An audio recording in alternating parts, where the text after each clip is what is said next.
Hey guys, welcome back to another episode of What's Up Watchtower. I guess I'm on a roll. I didn't know that I was going to be making another video this weekend, but Mike's out of town and I've had a lot of things on my mind lately and been processing the recent events of our life, and it's been very challenging, I will say that. But there was a story that I kind of wanted to tell you guys about that I wasn't sure whether I should tell this story as having been raised a witness and something that impacted my life. And actually I would say that it changed my life, and it's sort of very interesting in light of recent events. When I say recent, I mean those of the past 6 months. And so I'm going to tell it because I think that it sort of has a moral, as it were. So, as those of you know who have been watching our videos, Mike and I were both raised from birth as witnesses. And as witnesses, you are limited to friendships within the organization. You're not supposed to develop friendships outside of the organization. So, as a good Jehovah's Witness, I really had no other friends outside of the organization, other than, I would say, one person who's actually still one of my best friends. So having been raised a witness, I had only witness friends. And this is a story about one of those friendships. So when I was 5 years old, my father was transferred to another state. So we moved, and I developed a friendship with a girl my age, and we maintained that friendship for, over 20 years, about 25 years. Longer than that, actually. Longer than that. Close to 30 years. And something happened that really changed my life. This person was my best friend, and up until 12 years ago or so, we spoke on the phone almost every day. Even though I live a state away, we talked all the time. We would go visit each other. She would come here, I would go there. We took vacations together, and we were just, she was like a sister to me. Truly, she was like a sister to me. And I just love, everybody has flaws. Not that I never saw flaws, but, as a witness, you are supposed to look beyond those flaws and love unconditionally your brothers and sisters. And, that's how our relationship was, so I thought.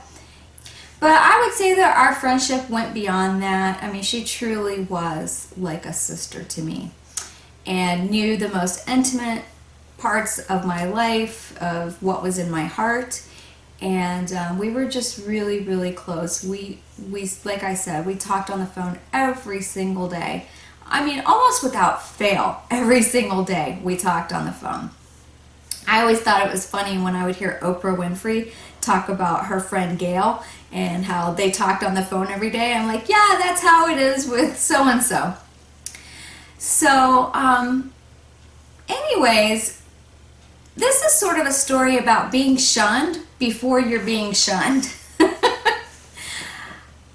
Something happened where this person who was like a sister to me, talked to on the phone every single day, I went to visit her, and after that trip, there was something going on that trip. I have no idea. It was just a very odd energy. You know when you can feel that something is off. And I just felt like something was really off. Mike was actually with me when we went to visit her and her husband. And we left there, and as we left, I said, I don't know what's going on. Something is odd. Something's just off. And at that time, I was still an active witness, went to all the meetings, out in service, active. She knew that I had had struggles with my beliefs, but that had never deterred our friendship. She just would tell me that I needed to pray about it and, things like that. But either way, when I left there, I got home, and for a month, she wouldn't return a phone call. I got really worried. I was afraid that there was something wrong. I started calling other people that knew mutual friends and that lived there, and I said, "Is she okay?" And they were like, "Yeah, she's fine. She's here. She's in the area." And so finally, I did receive a phone call after about 2 months, and I had sent a card, and a letter, and saying, I don't know if I've offended you in some way, but whatever it is, I'm sorry, because I was raised as a good Jehovah's Witness, and with the scripture in mind in Matthew, that if you know that your brother has a problem with you, that you lay your sacrifice down before you go to the altar. You don't take your sacrifice until you go to your brother.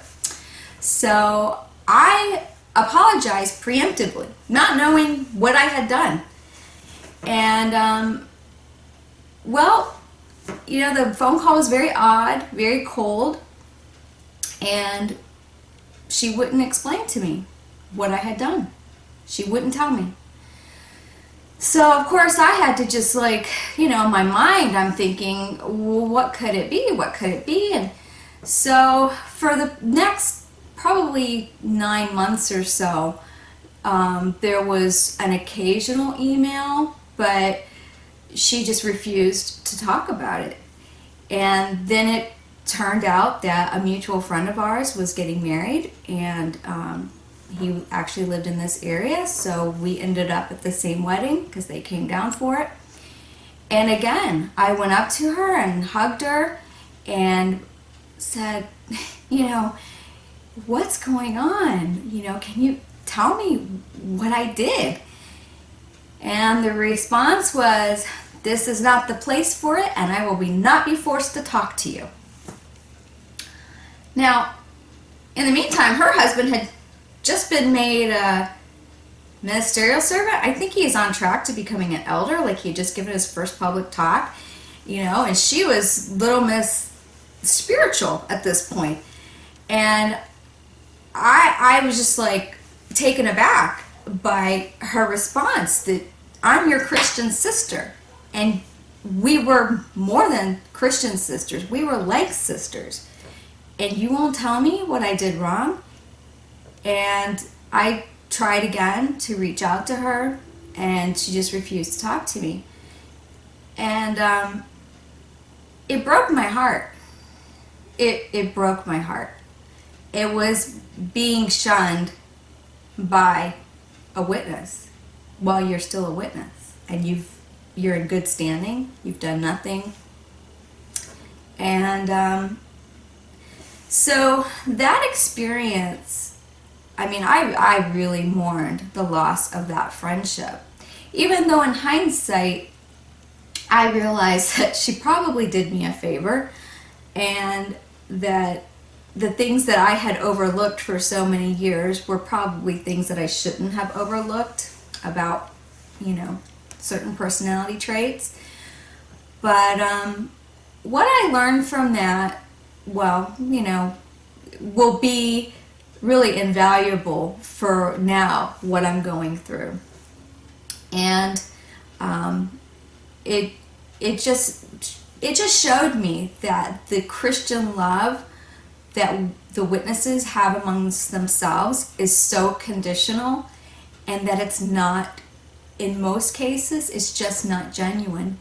And how can it be when you, especially if you've been raised in this, and your perspective of what love is and how breaking the rules removes you from the love of the congregation and from your families. That if you don't toe the line, or if you mess up in some way. But the thing was, I hadn't. I was still a witness. I was not expressing doubts at that time. I auxiliary pioneered for 3 months at that time. in or around that time that happened. And I just couldn't understand, how someone who claimed to love you, who talked to you on the phone every day, who, told you that you were their best friend for 25 years, could just turn their backs on you like that. And so that really prepared me in a way, in a strange way, prepared me for the shunning that I am receiving now. And it really shook me, and that was part of what woke me up. And I didn't tell this story because I just wasn't ready to tell this story until now, that my waking up was starting to happen around that time. And though I never expressed it to her, I just kept that to myself. But losing that daily contact with somebody and having, feeling a responsibility to stay in the religion, even for your friends, because you don't want to lose your friendships, but then losing it when you haven't done anything wrong, and seeing how conditional the love amongst the witnesses is, it was part of what woke me up, as well as everything else. It just so happened that it coincided within the year or two of all the other things that happened that woke me up. So I am grateful to this person for this experience, as painful as it was, and how I still don't know what I did to this person. To this day, I still have no clue what I did to her. And in the end, I have to think there's nothing that I could have done that could have been so awful that she couldn't forgive me and stay in my life. But had she stayed in my life, it would have made leaving a lot harder, because I would not have wanted to disappoint her, especially after her parents had woken up and they disassociated themselves a few years before this happened. It just is very ironic, the whole thing, everything that happened with that situation. So really, the lesson in this, and I do believe there was a lesson in this, that when you feel something is wrong in a relationship, not to ignore it. Too many times I've given people the benefit of the doubt, and because I love people, but I also needed love and acceptance from them. And too many times I overlooked bad behaviors and shouldn't have done that. And it's taken a long time to really wake up to that.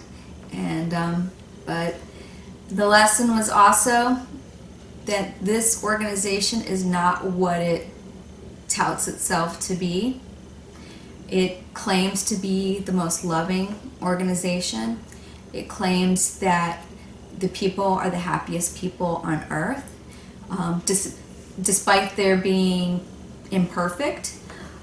But I feel it's a very judgmental organization, and it is based on fear, and that fear is so deeply ingrained into you, especially if you were raised from birth in it like we were, and like this person that I was friends with was, that your view of love and how to be a loving Christian is really distorted, very distorted.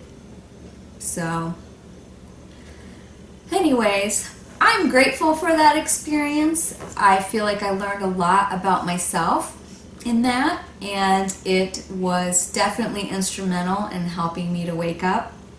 So that experience was, although very painful, I am extremely grateful for it, because I do believe that it was just one of the pieces of the puzzle that helped me to wake up. Who knows? Without it, maybe I wouldn't have woken up.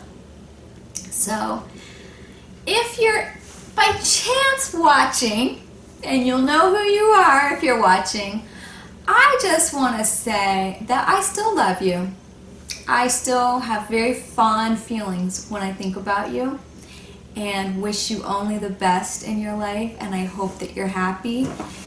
My goal in life is really to harbor no ill will or resentment or hate towards anybody, and you know, that's easier said than done sometimes.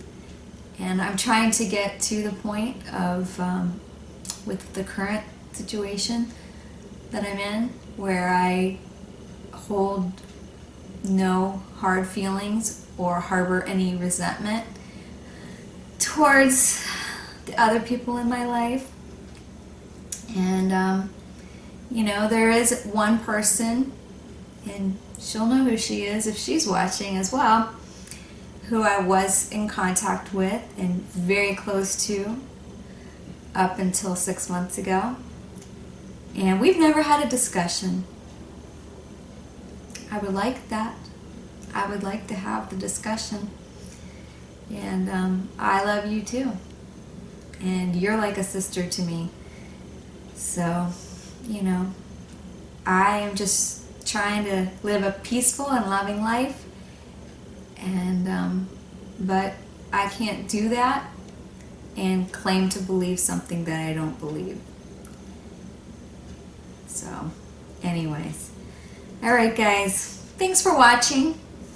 This has not been an easy story to tell, but I think it does highlight some very specific points that we've talked about before, that you know, just because you're a witness doesn't mean that you have true love amongst yourselves.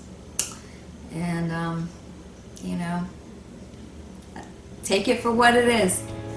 That's it. All right guys, thanks for watching.